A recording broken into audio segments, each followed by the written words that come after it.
Durante grande parte da minha vida tive o privilégio e o dever de carregar esse fardo. Acredito que ele mudará, sabes? Está profundamente comprometido com o seu próprio sentido de serviço, e isso permanecerá inalterável. A mais recente revelação do rei Carlos provocou um verdadeiro abalo na monarquia. Aos 75 anos, o soberano decidiu finalmente expor um segredo que há décadas assombrava a família real. Até agora, ninguém fora dos muros do palácio conhecia realmente a história, mas por trás das portas fechadas, essa verdade oculta alimentou rumores, tensões e perguntas que nunca desapareceram. Então, o que foi que Carlos confessou afinal?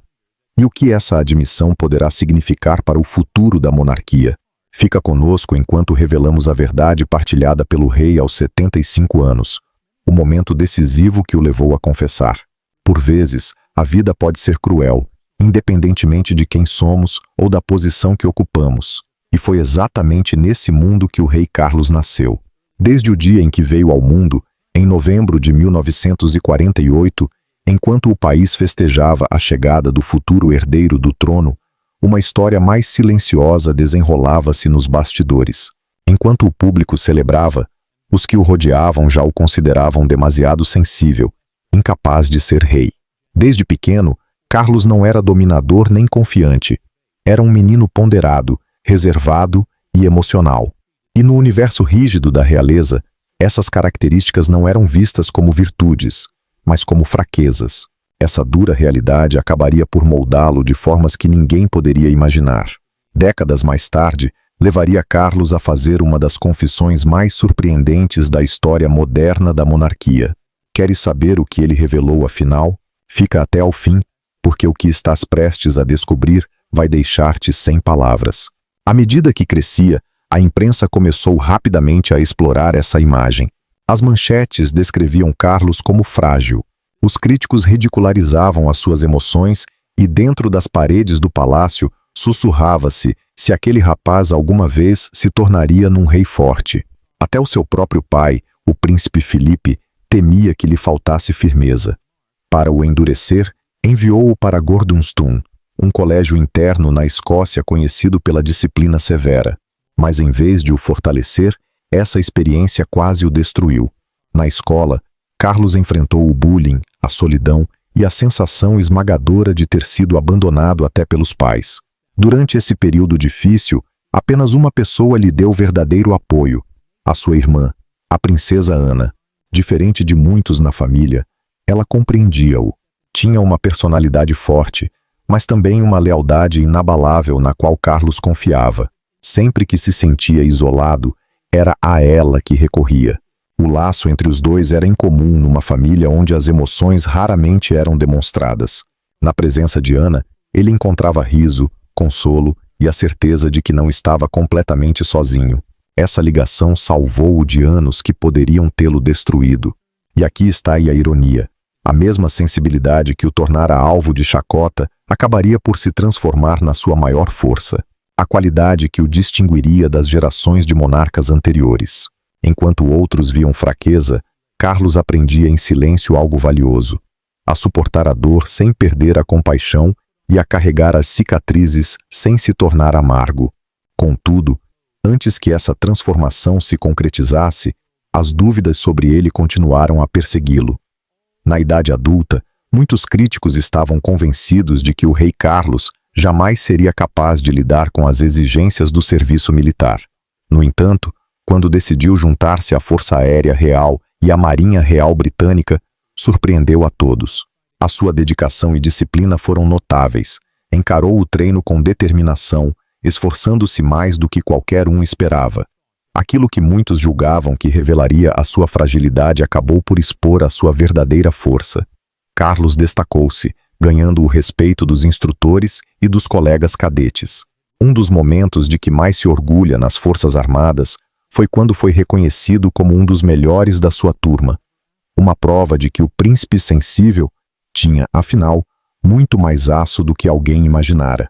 Mas apesar dos êxitos, as suas lutas pessoais nunca ficaram muito longe. A falta de afeto e calor familiar na infância deixou marcas profundas que moldaram toda a sua vida adulta. Carlos ansiava por amor e compreensão, muitas vezes mais do que por títulos, deveres ou privilégios. Essa busca constante por carinho tornar-se-ia tanto o seu maior desejo quanto a sua maior dor. O casamento com Diana começou como um conto de fadas aos olhos do mundo inteiro. Porém, a realidade era muito mais complexa. Eram duas pessoas muito diferentes, com visões e necessidades distintas, e com o tempo, o abismo entre eles foi crescendo. Entretanto, o laço entre Carlos e Camila nunca se quebrou. Conheceram-se no início da década de 1970, apresentados por amigos em comum durante um jogo de polo. Desde o primeiro encontro, houve entre eles uma cumplicidade natural que Carlos raramente experimentava. Camila ria-se das suas piadas, desafiava-o nas conversas e fazia-o sentir-se verdadeiramente compreendido, algo raro na sua vida. Contudo, o destino não jogava a seu favor. As expectativas da coroa, a pressão da família e o casamento de Camila com Andrew Parker Bowles afastaram-nos. Mesmo depois de Carlos casar com Diana, o vínculo com Camila nunca desapareceu por completo. Permaneceu em silêncio, discreto, mas inquebrável, até que se tornou impossível de esconder. O que começou como rumores sussurrados transformou-se em escândalos de primeira página. Depois veio o infame Tampon Gate, no início da década de 1990, quando uma conversa telefônica privada entre Carlos e Camila foi divulgada à imprensa. O diálogo íntimo chocou o país, não apenas por revelar a profundidade da relação entre ambos, mas porque expôs o futuro rei sob uma luz nada favorável. De um dia para o outro, Carlos tornou-se alvo de chacota pública, ridicularizado sem piedade e rotulado de inapto para governar. Os ataques da imprensa foram impiedosos. O seu casamento com Diana desmoronou sob o peso da exposição mediática e a imagem do príncipe atingiu o ponto mais baixo. Porém, por trás das manchetes e da humilhação, a verdade era tristemente simples. Ele continuava a ser aquele rapaz solitário de infância, carente de afeto, que procurava desesperadamente um amor verdadeiro. E Camila, com todas as suas imperfeições, parecia ser a única que o via exatamente como ele era. Apesar de toda a controvérsia, foi Camila quem lhe deu a compreensão e o calor humano que ele sempre procurara. Mas essa não é toda a história. Mesmo enfrentando tropeços na vida pessoal, Carlos nunca abandonou as suas convicções mais profundas. Muito antes de os temas ambientais se tornarem parte do debate público, ele já alertava para as alterações climáticas, a conservação da natureza e os perigos da agricultura industrial. Ainda nos anos 1970 e 1980, quando quase ninguém lhe prestava atenção, o então príncipe apelava ao mundo para repensar a forma como tratava o planeta. Falava sobre a importância da saúde do solo, da energia renovável e da proteção das florestas. Ideias que, na época, muitos descartavam como extravagantes ou fora da realidade. Foi alvo de piadas e sátiras constantes. Riram-se dele por conversar com as plantas, zombaram por apoiar a agricultura biológica e ridicularizaram-no por se preocupar com causas que poucos líderes sequer mencionavam. Mesmo assim, Carlos manteve-se firme, convencido de que essas causas realmente importavam. Em 1976, fundou o Prince's Trust, uma instituição criada para ajudar jovens a desenvolver competências, ganhar confiança e encontrar oportunidades de futuro. Nas décadas seguintes, criou também a Prince's Foundation e a Dushi Originals, uma marca dedicada a promover produtos orgânicos e sustentáveis. Para ele, nada disso era passatempo. Era o propósito da sua vida. Com o tempo, o mundo começou a mudar. À medida que a crise climática se tornava impossível de ignorar, as ideias outrora ridicularizadas de Carlos começaram a parecer visionárias. O homem que fora chamado de demasiado sensível revelou-se, afinal, um visionário à frente do seu tempo. Foi aí que aquela sensibilidade, tantas vezes interpretada como fraqueza, provou o seu verdadeiro valor. Foi ela que lhe deu a capacidade de se importar com temas que outros ignoravam, de ouvir as pessoas esquecidas e de usar a sua posição para servir causas maiores do que ele próprio. Aquilo que tornou a sua infância tão dolorosa acabou por se transformar na fonte das suas maiores conquistas. Agora, aos 75 anos, depois de uma vida marcada por desafios e pela busca da redenção, o rei Carlos parece ter entrado numa nova fase. Uma fase de introspeção profunda. Desde que o diagnóstico de cancro se tornou público, cada gesto seu passou a carregar um peso diferente, como se ele próprio sentisse que o tempo já não é um luxo que pode desperdiçar. O primeiro sinal dessa mudança surgiu com o anúncio do seu chamado último desejo, um pedido simples mas comovente que chamou a atenção tanto do público como dos membros do palácio. Foi um lembrete silencioso, porém poderoso, de que o rei talvez não tenha tanto tempo quanto imaginava. Com essa consciência, muitos acreditam que Carlos entrou num período de reflexão e reconciliação. Tenta corrigir erros do passado, curar feridas antigas e deixar uma herança que reflita verdadeiramente quem ele é. Não apenas como monarca, mas como homem. Mas entre todos esses gestos e demonstrações de humanidade, entre todas as mudanças recentes feitas pelo rei Carlos, há uma que se destaca acima de todas as outras. Não se trata do dever real, do meio ambiente ou sequer dos seus filhos. É algo muito mais íntimo, algo que toca o coração do homem por detrás da coroa. Num momento que surpreendeu até os que lhe são mais próximos, Carlos decidiu finalmente enfrentar a tensão que o acompanhara durante décadas. A relação mais complexa e dolorosa da sua vida, a que teve com a princesa Diana. E o que ele disse não foi apenas inesperado. Foi uma revelação que deixou o mundo inteiro sem palavras. Fica conosco enquanto desvendamos a confissão que o rei Carlos fez e o motivo pelo qual essa verdade abalou profundamente a opinião pública. A confissão do rei Carlos, a linha do tempo da relação com Diana. À primeira vista, a história de Carlos e Diana parecia saída de um conto de fadas. A tímida professora de jardim de infância que conquistara o coração do futuro rei, o casamento deslumbrante transmitido para quase 1.000 milhões de pessoas, a imagem perfeita de um casal destinado à eternidade. Mas por baixo dessa superfície reluzente, escondia-se uma realidade muito mais sombria. Desde o início, a relação entre eles foi envolta em incertezas e sombras. Segredos que o palácio tentou desesperadamente manter longe do olhar público. E no centro de tudo estava uma confissão de Carlos que, anos mais tarde, viria a ser reconhecida como o ponto de viragem da história. Uma verdade tão dolorosa que partiu o coração de Diana muito antes de ela caminhar até ao altar. Recentemente, o rei revelou que o seu primeiro encontro verdadeiro com Diana não foi o momento encantador que a monarquia depois tentou apresentar ao mundo. Aconteceu em meados da década de 1970, quando Diana tinha apenas 16 anos. Ainda uma rapariga cheia de vida, a rir com inocência num campo lamacento durante uma caçada.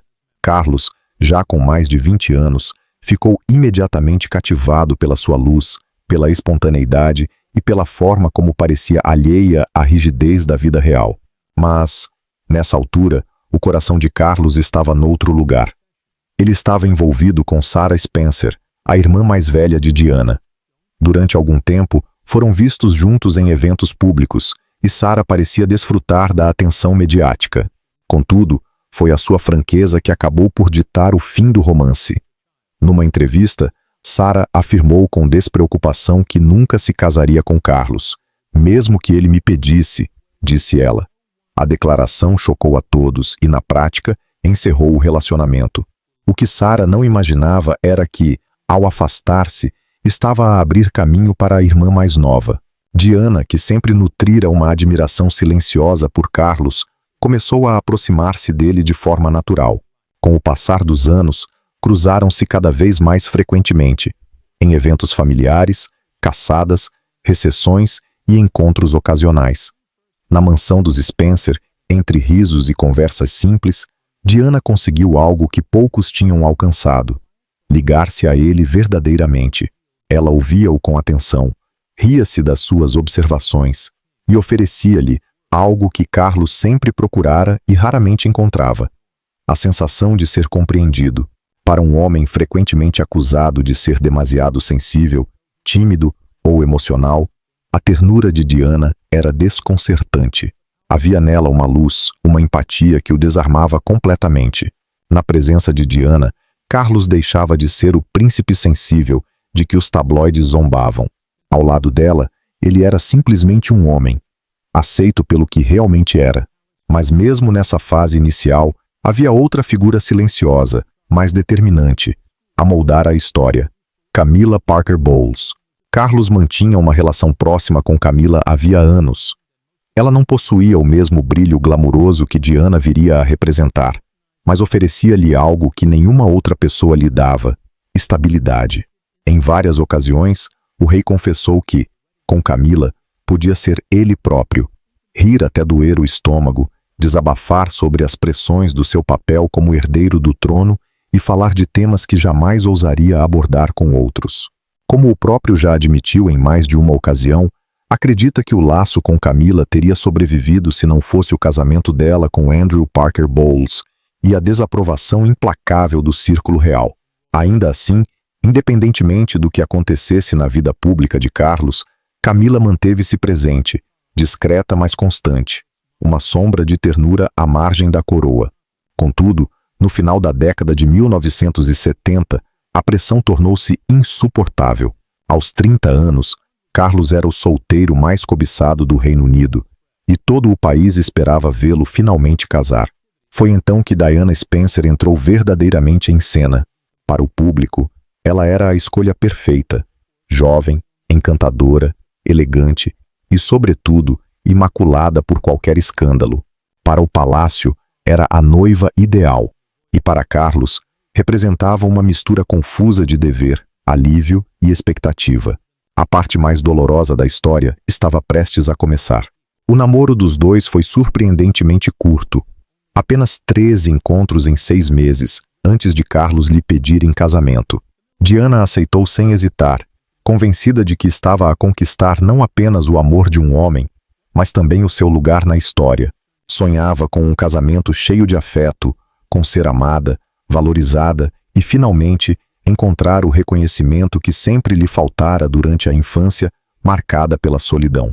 Mas as fissuras começaram a surgir muito antes de o vestido de noiva estar sequer pronto. Diana descobriu algo que a feriu profundamente. Um segredo escondido, envolto em prata e tristeza. Entre os pertences de Carlos, encontrou uma pulseira que ele mandara fazer. Não para ela, mas para Camila. Gravadas na peça estavam as alcunhas íntimas do casal, Fred e Gladys, um símbolo discreto de um amor que nunca tinha morrido. Para uma noiva de 20 anos, prestes a casar com o herdeiro do trono, aquela descoberta foi devastadora.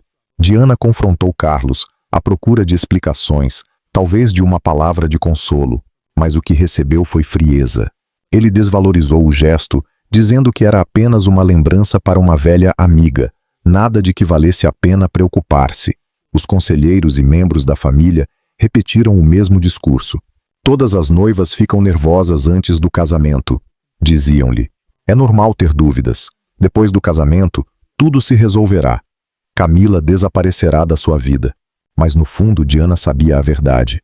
Aquela pulseira não era uma recordação inofensiva. Era um lembrete cruel de que outra mulher já possuía parte do coração do homem com quem ela estava prestes a casar. Então chegou a véspera do casamento, a noite em que o sonho de princesa se transformou num pesadelo. Enquanto o mundo se preparava para assistir ao conto de fadas, Diana estava sozinha no seu quarto, envolta num silêncio que gritava mais alto do que os sinos da coroação. Foi o momento em que o conto de fadas começou a desmoronar antes mesmo de começar. Naquela noite, Diana chorou até a exaustão, sentada sozinha, envolta num silêncio pesado e cruel. Lá fora, os sinos de Londres anunciavam a chegada do casamento do século. Mas dentro das paredes frias do palácio, a noiva mais observada do mundo vivia o início de uma tragédia. Carlos, talvez movido pela culpa, talvez pelo pânico, confessou aquilo que ela mais temia ouvir, que não a amava. Pelo menos, não da forma que ela o amava. Disse-lhe, com a frieza de quem tenta justificar o inevitável, que o seu coração pertencia a outra mulher, e que o casamento não era um ato de paixão, mas de dever. Os amigos de Diana mais tarde recordariam como ela ficou arrasada, despedaçada incapaz de compreender como alguém podia prometer amor eterno num altar quando, na véspera, admitia não o sentir. Agora imagine, ter apenas 20 anos, estar prestes a caminhar até ao altar diante de centenas de milhares de pessoas e quase 1 bilhão de telespectadores, e ouvir o homem que vai casar consigo dizer-lhe que o amor dele está noutra parte. Diana quis fugir, quis cancelar tudo, quis desaparecer, mas era tarde demais. Os convites já tinham sido enviados, os líderes mundiais já estavam a caminho. O olhar do planeta estava preso à Catedral de São Paulo, onde o mundo inteiro esperava ver um conto de fadas ganhar vida. A jovem percebeu com uma lucidez cruel que não tinha escolha. O dever real transformara-se numa gaiola dourada, e o destino já estava selado. 29 de julho de 1981. O dia do casamento. 750 milhões de pessoas em todo o mundo sintonizaram para assistir ao que acreditavam ser o início de uma história de amor eterna. As ruas de Londres estavam repletas de multidões em delírio. As câmaras captavam cada gesto, cada sorriso. Por fora, era um espetáculo de perfeição. O vestido de Diana, o brilho das tiaras, os cavalos brancos, o esplendor de uma monarquia que se mostrava invencível. Mas se olhássemos com atenção, as fendas já estavam lá. Diana surpreendeu a todos ao recusar-se a incluir na promessa matrimonial a palavra obedecer, um gesto subtil, mas profundamente simbólico, que revelava a sua inquietação. Carlos, por outro lado, tropeçou nas suas próprias palavras, trocando os votos e dizendo "thy goods", em vez de "my worldly goods", um deslize que muitos interpretaram como sinal de hesitação. Um eco nervoso de alguém que não queria estar ali. Mesmo o famoso beijo na varanda, imortalizado em fotografias como o auge do romance, foi constrangedor e frio. Diana inclinou-se à procura de afeto. Carlos recuou ligeiramente, mantendo a distância. As câmaras captaram aquele instante, e nos olhos dela havia algo que o mundo não quis ver. Tristeza. Atrás do sorriso ensaiado, vivia uma jovem com o coração partido. Durante a recepção, Diana tentou uma última vez quebrar o gelo, afastada das câmaras e da formalidade, na esperança de que o homem por trás do título lhe mostrasse um mínimo de ternura. Mas Carlos permaneceu ausente, o olhar distante, a mente perdida a algures que não junto dela. E foi aí que Diana compreendeu a verdade que a acompanharia pelo resto da vida. Aquele casamento não era de amor, mas de obrigação. Naquela noite, a tão aguardada noite de núpcias real, o conto de fadas transformou-se definitivamente em tragédia. Enquanto o mundo brindava ao amor, dentro do quarto real reinava o silêncio. Diana, ansiosa, sonhava com um momento de intimidade, com um gesto de carinho, com uma promessa de recomeço, mas encontrou apenas frieza e distância. Carlos estava presente em corpo, mas o seu coração continuava preso a Camila. Mais tarde, Diana confessaria a amigos próximos que naquela noite sentiu o vazio absoluto. Não havia paixão, não havia ternura, apenas a certeza de que se tinha entregado a um homem que nunca seria verdadeiramente seu. Enquanto o mundo aclamava a união de um príncipe e da sua amada, atrás das muralhas do palácio, nascia uma das mais dolorosas histórias da monarquia britânica. Aos 20 anos, Diana não recebia uma coroa de ouro, mas sim uma coroa de espinhos. E Carlos, dividido entre o dever e o desejo, acabava de condenar ambos a uma vida de aparências, escândalos e solidão. A confissão que fizera na véspera do casamento, a de que nunca a poderia amar como ela merecia, foi o fósforo que acendeu o fogo de uma tragédia que o mundo levaria décadas a compreender. O conto de fadas terminou antes mesmo de começar, e a partir desse dia, Diana passou a carregar o peso de um casamento construído não sobre o amor, mas sobre o sacrifício, o segredo e a traição. Mas isso foi apenas o início, porque o pior ainda estava por vir. O arrependimento de Carlos e a morte de Diana, enquanto o casamento desabava em silêncio, muito antes de o mundo o perceber, Diana tornava-se um ícone global. Desde o momento em que caminhou pelo corredor da Catedral de São Paulo, envolta naquele vestido de marfim com uma cauda interminável, o planeta inteiro ficou rendido. Ela parecia a princesa perfeita, bela, elegante, pura, luminosa. As revistas exibiam o seu rosto em todas as capas. As multidões gritavam o seu nome e por todo o lado parecia haver amor e devoção. Mas por trás das cortinas do palácio, a realidade era muito diferente. A lua de mel, que deveria ser um tempo de intimidade e descoberta, foi gelada. Enquanto navegavam pelo Mediterrâneo, Carlos passava horas a ler, a desenhar ou a mergulhar nos seus pensamentos. Pensamentos que muitas vezes tinham nome e rosto. Camila. Diana, por sua vez, sentia-se invisível, rejeitada, uma figura decorativa ao lado de um homem ausente. O mundo começou a perceber as fissuras durante a sua primeira entrevista conjunta. Um jornalista perguntou-lhe se estavam apaixonados. Diana, radiante, respondeu sem hesitar: "Claro que estamos apaixonados." Mas Carlos, num tom enigmático, completou: "Seja lá o que isso quer dizer." O público riu, achando que era apenas uma brincadeira. Mas para Diana, foi como uma faca cravada no coração. Naquela frase cabia toda a frieza, toda a distância, toda a falta de reciprocidade. Ainda assim, ela acreditava que podia mudar o destino. Convencia-se de que, se fosse uma esposa dedicada, se lhe desse filhos, se mostrasse lealdade e graça, ele acabaria por amá-la. E assim nasceram William e Harry, os dois grandes amores da sua vida. Durante algum tempo, a chegada das crianças pareceu curar as feridas. Diana sorria mais, Carlos parecia mais sereno, e o mundo voltou a acreditar no conto de fadas. Mas a sombra de Camila nunca desapareceu. Ela estava sempre lá, silenciosa, invisível, mas presente em cada gesto, em cada olhar que Carlos desviava. Cansada de fingir, Diana decidiu confrontá-la. Num encontro privado, durante uma festa, olhou Camila nos olhos e pediu-lhe honestidade. Disse-lhe, com uma franqueza desarmante, que tudo o que queria era que ela deixasse o seu marido em paz. Camila respondeu com um sorriso gélido e uma frase que Diana jamais esqueceu: "Tens tudo o que uma mulher pode desejar. Tem filhos, fama, o amor do povo. Deixa-me ficar com o que me resta." Foi como um golpe de misericórdia.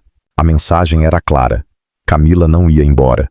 E a partir desse instante, Diana percebeu que o triângulo nunca se quebraria. A solidão tornou-se insuportável. Cercada de câmaras, guarda-costas e protocolos, Diana sentia-se prisioneira.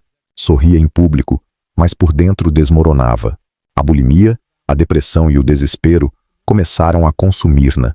Mas, em vez de apoio, recebeu indiferença.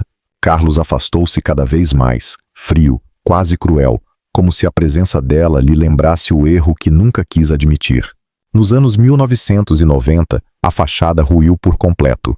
Os jornais enchiam-se de histórias sobre discussões, traições e lágrimas.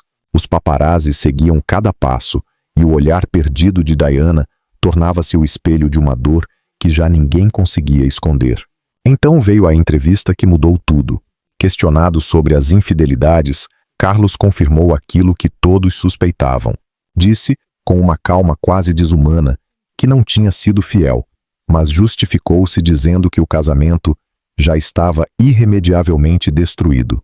Não pediu desculpa, não mostrou arrependimento, apenas racionalizou a traição, como se fosse inevitável. Para Diana, foi o golpe final, a humilhação pública, o fim da esperança. E para o mundo, o início de uma tragédia anunciada, o fim do conto de fadas. Para a monarquia britânica foi um desastre.